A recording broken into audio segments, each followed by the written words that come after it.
On va essayer maintenant de faire quelques exemples. Donc, l'exemple présent, 3x carré moins 2x moins 5. Là, pour le sommet, ça peut être une question d'examen. Donc, pour le sommet, on a moins b. Donc, le a, c'est 3. Le b, c'est moins 2. Le c, c'est moins 5. Moins b, ça va faire 2.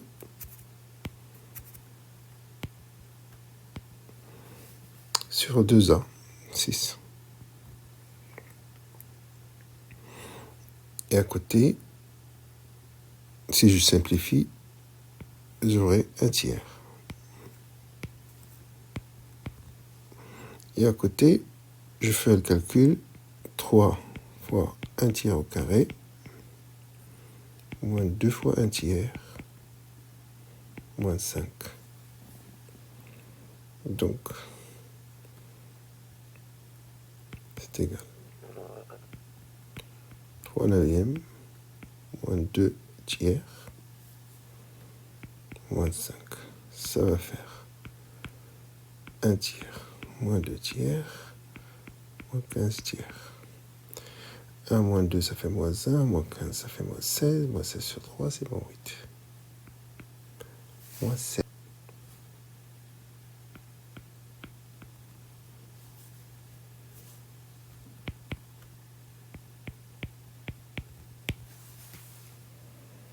Ok. Donc on a ici le sommet. Donc ça c'est le sommet. Après le sommet, on va voir l'axe de symétrie.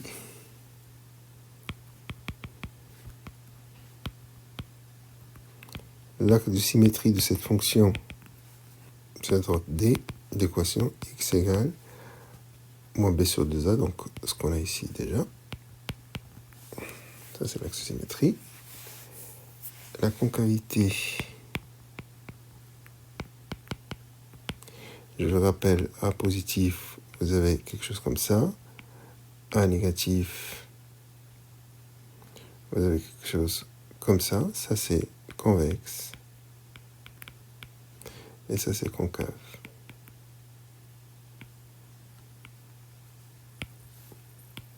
On va mettre un petit tableau comme ça. Donc le 3 est positif, donc la fonction f est convexe, comme la fonction carré. Après la concavité, vous avez la monotonie. Et la monotonie, puisque c'est dans cette forme-là, elle est décroissante. F est décroissante sur moins l'infini 1 tiers, croissante sur 1 tiers plus l'infini. Bon, le premier exemple, c'est clair. On peut prendre le deuxième exemple, c'est la même chose. On prend le troisième exemple. Là, ce qu'on a donné, ce qu'on a devant nous, c'est une fonction qui est carrée, et il faut la développer pour savoir quelle carré. Si je la développe, je vais la développer, mais je vais utiliser aussi bien cette partie-là que l'autre partie. Donc j'aurai 3x carré. Donc si je multiplie x par 3x, je multiplie x par moins 6, ça fait moins 6x. Je multiplie moins 2 par 3x, ça fait moins 6x, donc ça fait en tout moins 12x. Et si je multiplie moins 2 par moins 6, j'aurai plus 12. Donc on a ici le A, c'est égal à 3, le B égal à moins 12, et le C égal à 12. Alors, maintenant, je peux calculer moins B sur 2A. Je vais faire le calcul, je vais trouver le sommet.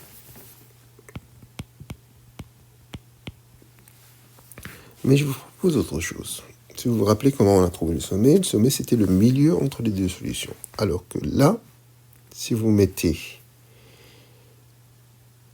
f de x égale à 0, vous pouvez utiliser cette partie-là et vous pouvez utiliser cette partie-là. Moi, j'utiliserai celle-là. Si vous vous rappelez, l'idée du produit nul, c'est que ce facteur-là, le premier facteur, il peut être nul, et le deuxième facteur peut être nul.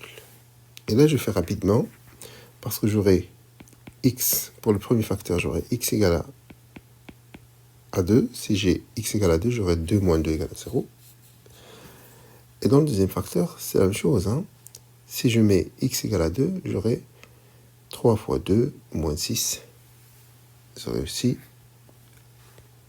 le 2. Donc, ici, on a une seule solution pour les deux facteurs. Donc, le sommet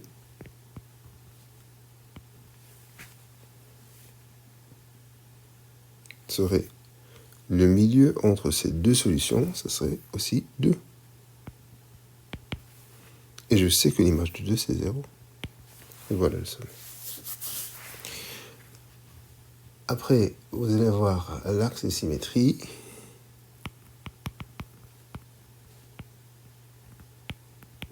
Là, ça se répète, c'est la même chose. L'axe de symétrie, c'est x égale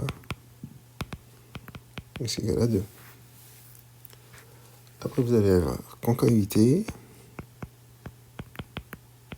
Vous avez ici 3 comme petit a est égal à 3. Donc, c'est comme est convexe comme la fonction x carré. Donc, f est convexe. Et la monotonie,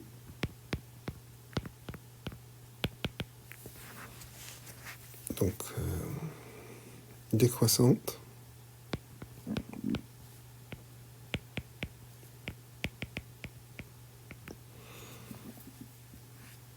sur moins l'infini 2 croissante sur 2 plus l'infini. Fonction, ça on a, c'est de chercher quand est-ce que j'ai le x, par exemple ici, quand est-ce que j'ai le x, quand est-ce que tout ça devient 0. Si vous allez avoir une équation du deuxième degré. Celle-là. C'est une équation de deuxième degré. Donc, si vous trouvez les racines, c'est résoudre l'équation de deuxième degré. Vous allez avoir x carré plus 3x moins 1 égale à 0. Vous allez avoir le a, c'est 1, le b, c'est 3, et le c, c'est moins 1. Le delta, c'est b carré, moins 4ac, fois 1 fois moins 1. Donc, plus 4, c'est 13. Et vous allez avoir bien sûr la première racine, x1, c'est moins 3 plus racine de 13 sur 2a. Et x2, c'est moins 3 moins racine de 13 sur 2a.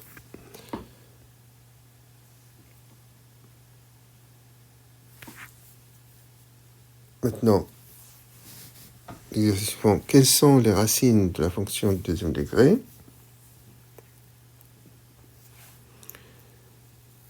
C'est-à-dire, vous allez chercher le delta, donc vous allez écrire 3x carré moins 2x moins 5 à 0, avec a égale à 3, b égale à moins 2 et c égale à moins 5.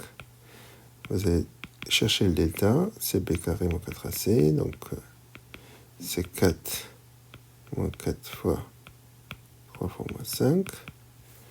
Moins 4 fois moins 5, ça fait 20, fois 3, ça fait 60, donc c'est 64. Et c'est 8 au carré. Hein.